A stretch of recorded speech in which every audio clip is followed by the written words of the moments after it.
Buenas tardes, estamos en el programa que usted ya sabe y vamos a hablar hoy con el doctor, maestro y erudito Julio Glockner acerca del libro Vida de María Sabina, la sabia de los hongos, que es una serie de conversaciones y de textos de Álvaro Estrada, pero el maestro Glockner hace la introducción. Y en la introducción, mi querido Julio, tú dices que, por ejemplo, los hongos son muy viejos, hasta Juan Ruiz de Alarcón ya hablaba de este tipo de cuestiones. Y en la página 14 dices, alucinar viene del latín, que significa divagar mentalmente o hablar sin sentido. Pero luego dices, alucinar remite a equivocación, engaño, desvío de la razón, que a su vez deriva de un término griego que significa no ser dueño de sí. Y más adelante hablas de los seres espirituales que revelan su existencia en las imágenes mentales. Es una realidad primordial e irreductible de carácter sagrado. Y María Sabina era conocida porque todos iban a verla, a que les diera los hongos, porque no se pueden tomar tan fácilmente, sino que a mí me han dicho, lo tienen a uno que guiar en el camino. Y entonces María Sabina hacía eso. Y bueno, después Carlos Castaneda escribió sobre esas cosas, Hoffman, en fin. ¿Qué importancia tiene este libro, Vida de María Sabina, la sabia de los hongos, de Álvaro Estrada y tuyo, mi querido Julio Glockner?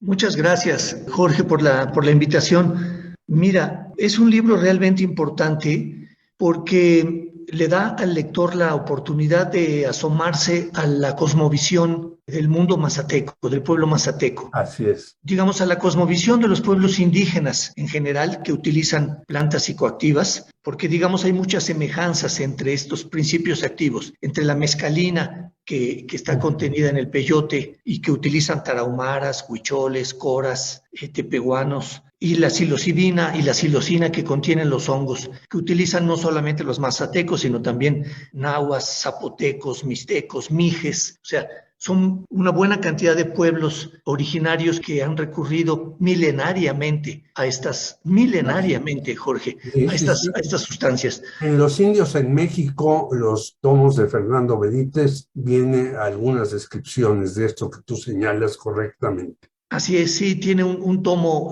dedicado, todo un tomo dedicado a los huicholes, muy interesante. Bueno, entonces, este libro es interesante primero por esto, porque te acerca, te permite asomarte, digamos así, a la cosmovisión del pueblo mazateco y a la ritualidad con la que se emplean estos hongos, que son considerados como sagrados. Por eso es que no hay que utilizar, me parece, y por fortuna ha ido ganando terreno, el neologismo de enteógeno, porque acercarse a intentar comprender lo que sucede en estos trances de éxtasis que se tienen cuando se consumen los hongos, y si se utiliza el concepto de alucinación, no vas a entender nada, Ya. porque es un concepto que te lleva todas estas cualidades que acabas de describir, ¿no? Fantasía, errores, estar fuera de sí. Tiene psicológicamente esta connotación Sí. el concepto de alucinógeno o alucinación. En cambio, el concepto de enteógeno que se propuso ya desde hace unos 40 años para sustituir al concepto de alucinógeno, apunta con mucha precisión a las características de carácter sagrado que tiene la ritualidad de estos pueblos, la ritualidad de los mazatecos. Enteógeno quiere decir generar lo sagrado dentro de sí. A ver, quiero A mí hacerte no me aquí. haría entonces, porque yo tengo puros infiernos, no tengo cosa sagrada, entonces no le entraría, pero a ver, es una broma. Sigue adelante, por Sí, favor. claro, en la sociedad occidental hemos desacralizado ya el mundo, pero esto no ocurre en las sociedades tradicionales, ¿no? Ujú. Mira, hay un mito muy interesante en la mitología mazateca que habla de Jesucristo caminando en las montañas de la Sierra Mazateca y las gotas de sangre que escurren de su frente y que caen al piso, en esos puntos precisos brotan los hongos. O Interesante. bien va caminando y escupe y de sus gotas de saliva brotan los hongos. Entonces, digamos, sea cual sea sangre o saliva, se trata de un líquido que desciende del cielo y que cae en la tierra. Es decir, es una metáfora de la lluvia o de la fuerza de Dios, como dicen los tiemperos de los volcanes, que también utilizan estos hongos ritualmente. Entonces, es muy interesante, Jorge, porque estas gotas de ya sea saliva, sangre o lluvia, penetran en la tierra, digamos, activan un proceso genésico que permite que los hongos broten. Entonces, cuando los sabios mazatecos recogen estos hongos, los ingieren, mezclándolos con su propia saliva, entran en un estado, primero, eso es un estado de comunión, es un estado en el que la persona que los está comiendo está siendo sacralizada, porque se trata de un objeto que proviene de un ser sagrado, de Cristo, ni más ni menos, ¿no? Este estado de consagración le permite entonces penetrar en un estado visionario en donde puede mirar las enfermedades de sus pacientes o puede adivinar dónde está un animal perdido o puede conocer cuál es la circunstancia en la que se encuentra un pariente que está en Estados Unidos o trabajando en alguna gran ciudad, en fin. Es decir, el sabio adquiere entonces facultades curativas y adivinatorias mediante este éxtasis, mediante este trance extático provocado por estos seres sagrados. Por eso María Sabina los llama los niños santos. Los niños santos. Entonces, la ritualidad te aproxima, digamos, a un ciclo cósmico o meteorológico, en donde está implicada la lluvia, la fertilidad de la tierra, el regreso siempre del verano lluvioso en la Sierra Mazateca, en el que renacen los hongos, y el estado de comunión que establecen los chamanes con estas sustancias. Oye, mi querido Julio, pues había mucha gente que iba a visitar a María Sabina. Sí.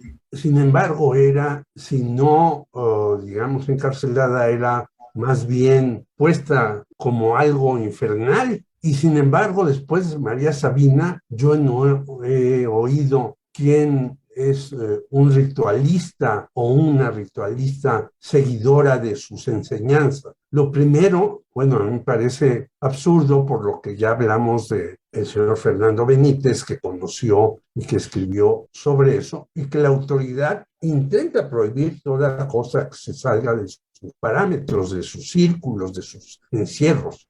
Pero lo segundo, ¿por qué tú que sabes de estas cosas no hay un sucesor o sucesora de María Sabina? No, bueno, sí lo hay, Jorge.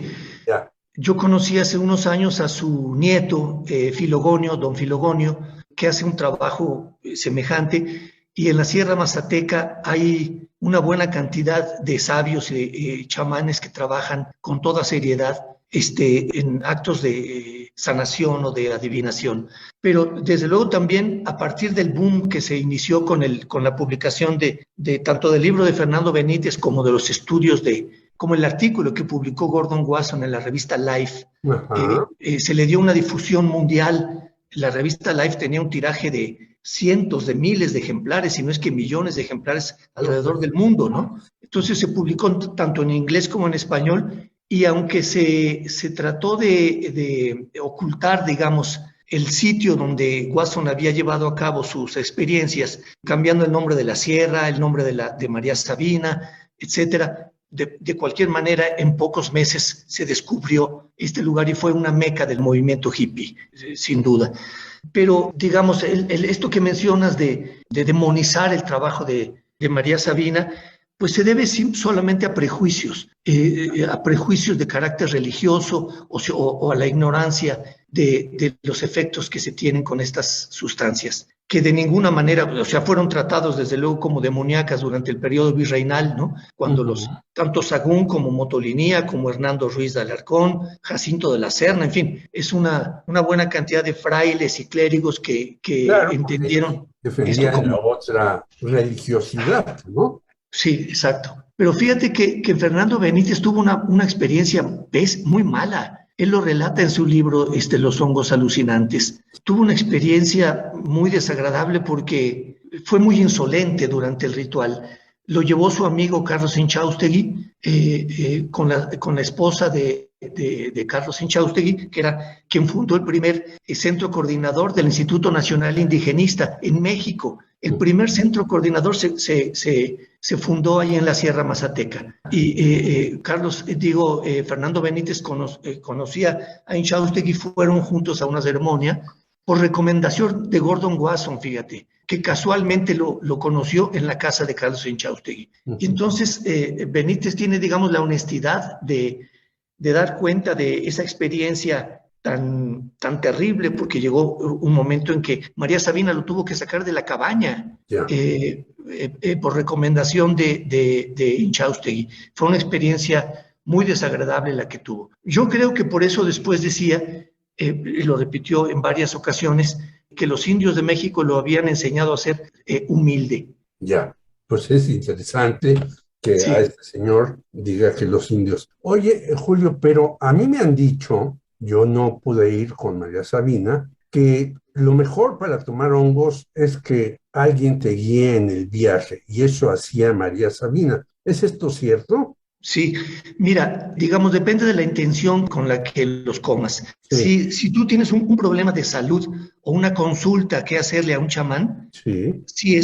estarás entonces en un contexto ritual, y sí es conveniente que haya una guía. O sea, no solamente es conveniente, hay por fuerza una guía. El chamán se hace cargo de responder a tus preguntas y de conducirte de buena manera durante el trance. Pero lo que ocurrió, digamos, durante el movimiento hippie a partir de los años 60 fue que se consumía no solamente en un contexto ritual, sino también, digamos, con una finalidad recreativa, como se dice ahora, ¿no? Porque se alcanza una hipersensibilidad de todos los sentidos y entonces es realmente un gozo. La luz del día, el viento, los colores de la naturaleza. Desde luego siempre es preferible tener una experiencia de este tipo con gente con la que tú tengas una plena confianza, de preferencia que haya alguien que pueda estar pendiente de ti, de darte un vaso de agua o algo que se te pudiera ofrecer, digamos, porque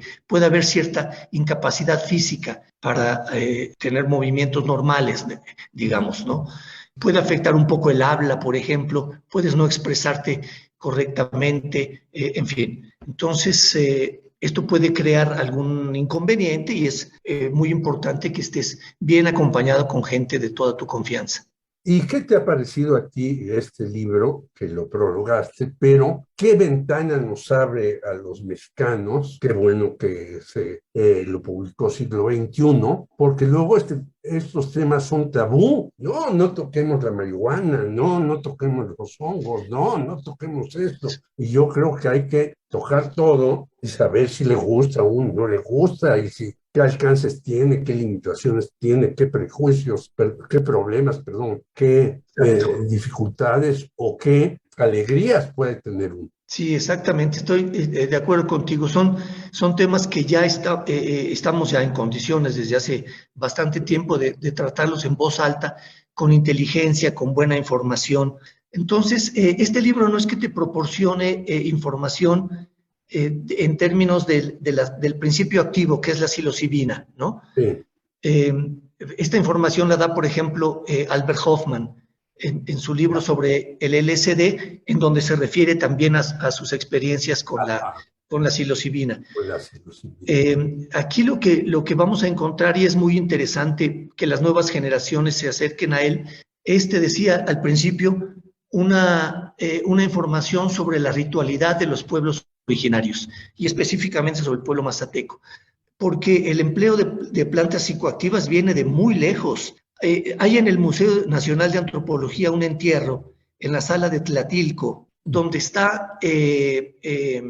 donde fue sepultado, está el esqueleto, digamos, de un chamán que tiene unos 3.000 años de antigüedad, si no recuerdo mal, es de 1.000 años antes de Cristo. Es del periodo preclásico y tiene unos hongos elaborados, hongos de cerámica a su lado, y un mortero en donde los arqueólogos encontraron restos de plantas psicoactivas que fueron preparadas por este chamán. Entonces, al menos desde ese tiempo, según lo están indicando estas evidencias arqueológicas, hasta nuestros días, esto se ha empleado de una manera inteligente, racional, mesurada, digamos. No se trata de de drogas. No se debe emplear el concepto de droga para nombrar a estas sustancias. Eso te llevaría también a un equívoco al que ha llevado a la sociedad mexicana y a otras sociedades desde hace tiempo y que es necesario corregir, porque ni causan adicción, ni causan problemas sociales, conflictos, violencia, todo lo contrario, utilizado como lo han utilizado los pueblos originarios desde hace miles de años, tienen buenos resultados terapéuticos. Pues creo que este libro nos abre una ventana que nos tenían clausurada, como otros libros que daremos cuenta aquí. Y pues como seres humanos tenemos que conocer todo lo que pasa en el mundo, saber sus ventajas, sus desventajas, si nos causa placer, si nos causa dolor, si ese es el camino correcto, y no simplemente ignorarlos porque nos dice cierta autoridad que a veces no sabe nada de nada. Fíjate, Jorge, que hay un movimiento ya en favor de que la psilocibina sea sacada de la lista prohibida de la Ley General de Salud para que pueda pasar a la lista de sustancias permitidas para que pueda tener una utilidad médica, como está empezando ya a suceder en otros países. Pues sí, y es lo mismo que tenemos con la marihuana, que no acaban de legalizarla. Sí. Y entonces hay que abrir, insisto, las ventanas del mundo para ver qué está pasando y no simplemente cerrarlas para evitar los problemas. ¿Algo Así más es. que agregar, mi querido? Solo mencionar, Jorge, que también fue un médico mexicano y era director de la Secretaría de Salud, o sea, secretario de Salud en la época de Cárdenas, Así es. el que tuvo la iniciativa de despenalizar la marihuana. Así es. Y hubo presiones muy fuertes de los Estados Unidos para que esa ley se derogara y se volviera a penalizar. Y míralos tú ahora haciendo el gran negocio en los Estados Unidos al introducir estas sustancias en el mercado, que no son, lejos de ser dañinas, son sustancias que aplicadas correctamente son benéficas para la salud. Sí, y hasta el farsante de Vicente Fox, que quiere utilizar los dineros que se robó en su rancho para hacer un campo de marihuana inmenso. Sí. Es decir, la doble moral como siempre, ¿no? Te agradecemos mucho, Julio. Muchas gracias, Jorge. Otro abrazo para ti. Muchos saludos. Vean ustedes, por favor, Vida de María Sabina, la savia de los hongos, de Álvaro Estrada, con la introducción de Julio Glockner. Hasta luego, Jorge. Hasta luego, Alma.